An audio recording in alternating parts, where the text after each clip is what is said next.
안녕하세요. DTS 교육방송입니다. 오늘은 미래와 지속 가능한 삶에 대해서 공부하도록 하겠어요.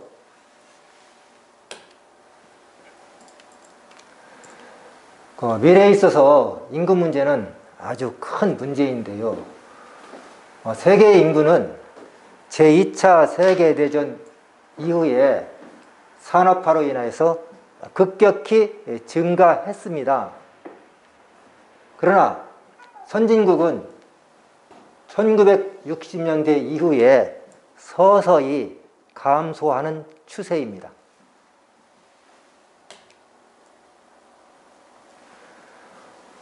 이번에는 인구 분포에 대해서 한번 알아보도록 해요. 인구는 지역의 특성에 따라서 불균등하게 분포하고 있는데, 특히 자연적, 사회적, 경제적 요인에 따라 그 분포 지역이 다르게 나타나고 있습니다.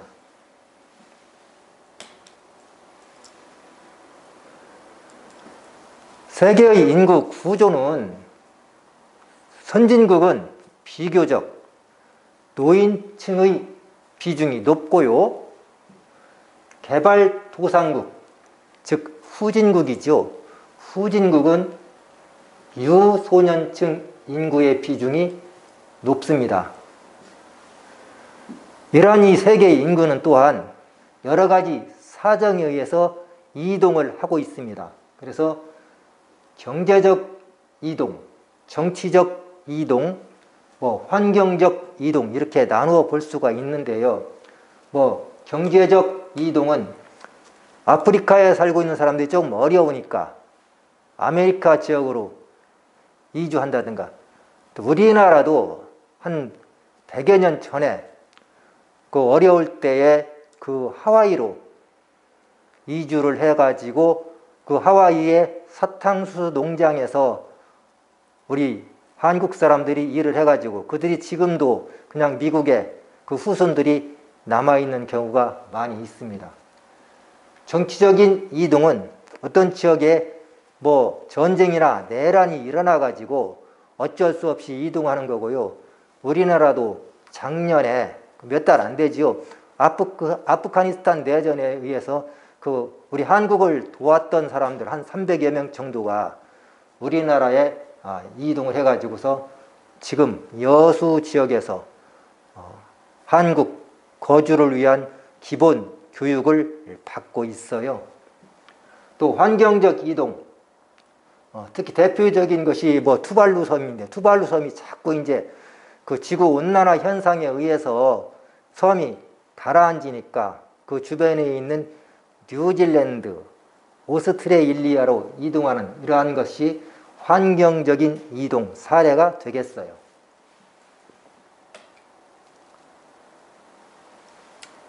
세계 인구 문제는 저출산 고령화 문제가 있고 또 인구 과잉 문제가 있는데요.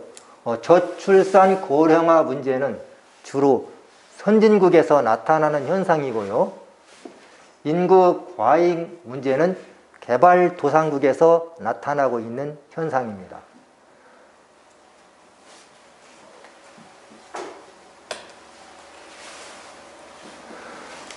이러한 인구는 변천 단계를 가지고 있는데요. 다산 다사양은 아주 많이 낳고 출생 인구도 많고 또 많이 죽습니다. 즉 출생률, 사망률이 같이 높은 거죠. 다산 감사양은 출생 인구는 많은데 사망 인구는 서서히 감소하는 거고요.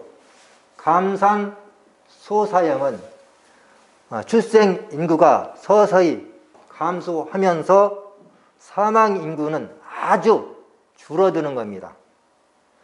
소산 소사형은 출생 인구가 아주 적고 또 사망 인구도 의학의 발달로 인한 평균 수명의 연장으로 아주 적은 이러한 형태지요. 궁극적으로는 소산, 소사형으로 가고 있고요. 우리나라 같은 경우에 특히 인구 출생률이 아주 낮아가지고 그 합계 출산율이라고 하는데 그 합계 출산율이 1 이하로 돼가지고 세계에서 가장 출생률이 즉 출산율이 낮은 나라에 속하고 있습니다. 문제를 한번 살펴보겠어요. 1번 문제입니다. 기억에 들어갈 것으로 가장 적절한 것은 기억 문제 해결 정책, 정년을 연장해야 된다. 사람이 부족하다는 얘기죠. 결국은 노인복지시설 확충, 노인연금 제도 보니까 1번 고령화 문제가 되겠어요. 2번 문제를 볼까요? 밑줄 친 가의 내용으로 적절한 것은 저출산, 유소년 인구 감소와 의료기술 발달로 인한 수명 연장 등은 사회의 다양한 변화를 가져오고 있다. 우리나라가 지금 여기에 해당되는데요. 출산, 육아, 장려 정책 축소. 출산이 즉 출산율이 낮다는 얘기죠. 그러면 출산을 장려를 해야 되는데 축소한다. 이게 벌써 아니죠. 노년 인구가 늘어나면은 청장년층의 조세 부담이 늘어납니다. 이것도 아니죠. 노인 대상 실버 산업의 성장, 즉 고령화 사회가 되면서 노인 대상 실버 산업이 성장하고 아울러 노인들의 정치적 영향력은 감소하는 것이 아니라 증가하게 됩니다. 그래서 적절한 내용은 3번이 되겠어요. 3번 문제입니다. 고령화로 인해 나타날 수 있는 사회 문제로 적절하지 않은 것은 청장년층의 노인 부양 부담은 늘어납니다.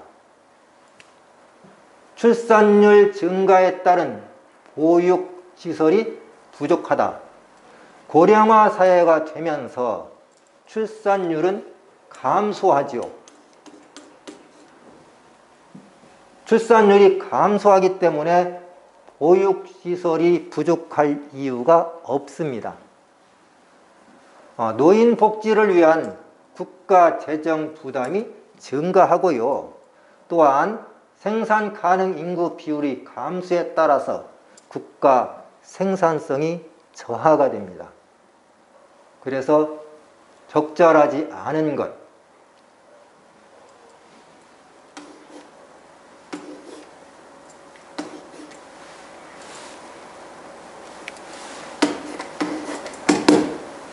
어, 2번이 되겠습니다. 됐네요. 잘 안 되다가. 내가 뭔가 이걸 잘 눌렀는가 봐요. 잘못. 4번. 그림에서 해결하고자 하는 우리나라의 인구 문제는 하나보다 둘, 많이 낳자는 얘기죠. 둘보다 셋이 좋다. 가가호호 아이 둘 셋, 하하호호 희망 한국. 자, 어떤 문제를 해결하기 위한 거냐? 저출산 문제를 해결하기 위한 그러한 표 내지는 포스터가 되겠습니다. 답은 1번이죠.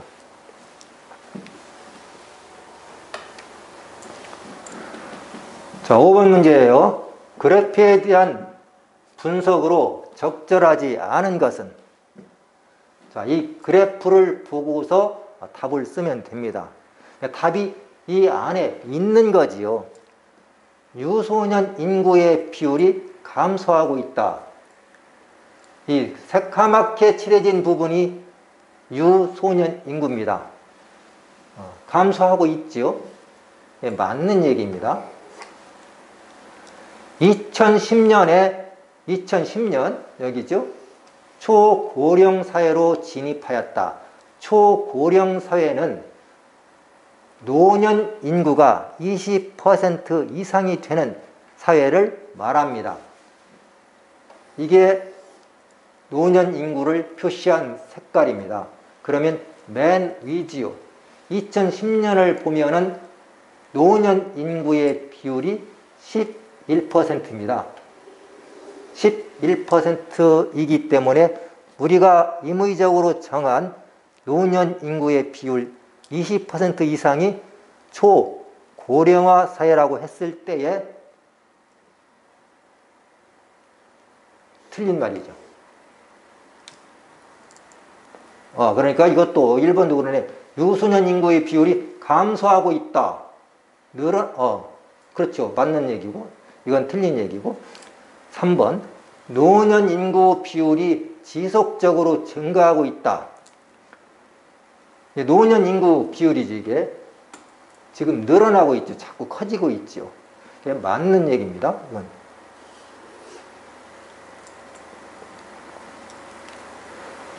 생산 가능 인구의 노인 부양 부담이 증가할 것이다. 자, 노년 인구가 늘어나니까 생산 가능 인구, 젊은 사람들의 부양 부담이 늘어날 것이다. 이것도 맞는 얘기예요. 그래서 그래프에 대한 분석으로 적절하지 않은 것은, 즉 분석을 잘못한 것이 어떤 것이냐 했을 때에는 바로 2번, 이게 적절하지 않은 것이죠. 답은 2번이 되겠어요. 6번도 그래프 문제네요. 자료에 나타난 동그라미 3개 국가의 인구 특성으로 적절한 것을 보기에서 고른 것은, 보니까 출생률이 높아요. 그렇죠. 옆으로. 자, 아울러 위로 쭉 올라갈수록 60대, 70대, 80대 인구 비중이 아주 낮습니다. 그 말은 사망률이 높다는 얘기죠. 그럼 벌써 출생률이 높고 사망률이 높은 겁니다. 기억과 니은이 표시된 거 여기 있죠. 답은 1번이 되겠어요.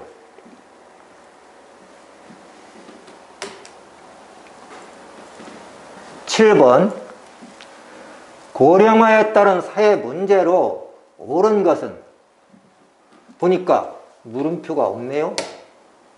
내가 물음표 표시를 안 했네요. 노인을 위한 사회 복지비가 늘어나겠죠. 고령화 사회는. 왜? 노인 인구가 많으니까요. 노인 빈곤이나 소외 등의 문제가 나타나겠죠. 노인이 많으니까요. 노인 세대의 정치적, 사회적 영향력은 작아지는 것이 아니라 커진다. 생산 가능 인구가 증가하여 경제 성장이 가속화된다. 노인 인구가 늘어나고 아울러 젊은 층의 인구가 노인 인구에 비해서 적기 때문에 경제 성장은 오히려 둔화되는 거죠. 그래서 옳은 것은 2번, 답은 2번이 되겠어요. 8번, 표를 분석한 내용으로 옳은 것은, 오늘 표 문제가 많이 나오네요. 표 문제를 나오면 여러분들은 아주 긍정적으로 봐야 됩니다. 외울 필요도 없어요. 이 안에 답이 다 있는 겁니다. 도시의 노인 인구 비율은 감소하고 있다. 아래가 도시고 위가 농촌입니다. 지금 노인 인구 비율을 말한 거예요. 도시의 노인 인구 비율은 3.6%에서 5.5%, 9.2%로 늘어나고 있어요. 감소하고 있는 것이 아니라 증가하고 있습니다. 이건 틀린 말이네요. 우리나라는 2000년에 초고령 사회에 진입하였다. 아주 친절하게도 초고령 사회는 노인 인구 비율이 20% 이상이라고 제시되어 있어요. 그런데 2000년에 보니까 우리나라의 노인 인구 비율은 7.3%입니다. 그래서 틀린 말이죠. 2010년의 노인 인구 비율은 도시가 농촌보다 높다. 아니죠. 농촌은 20.9%고 도시는 9.2%이니까 이것도 틀린 얘기. 농촌이 높죠. 도시와 농촌의 노인 인구 비율 격차는 점점 커졌다. 그렇죠. 여기서는 한 6% 정도인데 벌써 한 9%, 여기는 10%. 그래서 해가 지날수록 농촌과 도시의 노인 인구 비율의 격차는 커졌습니다. 그래서 맞는 말이고, 맞는 말을 찾으라고 하니까 답은 4번이 되겠어요. 9번 문제. 그래프에서 1990년 이후에 나타나는 인구 문제를 해결하기 위한 인구 정책 퓨어로 적절하지 않은 것은 잘못된 것이라는 얘기겠죠. 즉 합계 출산율이 자꾸 낮아집니다. 아울러 출생아 수도 줄어듭니다. 어떤 문제가 나타나고 있냐? 저출산 문제가 나타나고 있죠. 그러면 출산을 장려해야 되겠죠. 많이 그래서 많이 좀 아이를 좀 낳게, 그러한 구호가 나타나야 되겠죠. 둘도 많다, 하나만 낳아 잘 기르자. 그건 안 되는 얘기죠. 많이 낳도록 해야 되니까 둘도 많은 게 아니라 셋, 넷 낳자 이렇게 해야죠. 자녀에게 가장 좋은 선물은 동생입니다. 하나보다는 둘, 둘보다는 셋, 셋보다는 넷이 좋은 세상. 가가호호 아이 둘 셋, 하하호호 희망 한국. 모두가 다 출산을 장려하는 구호입니다. 그래서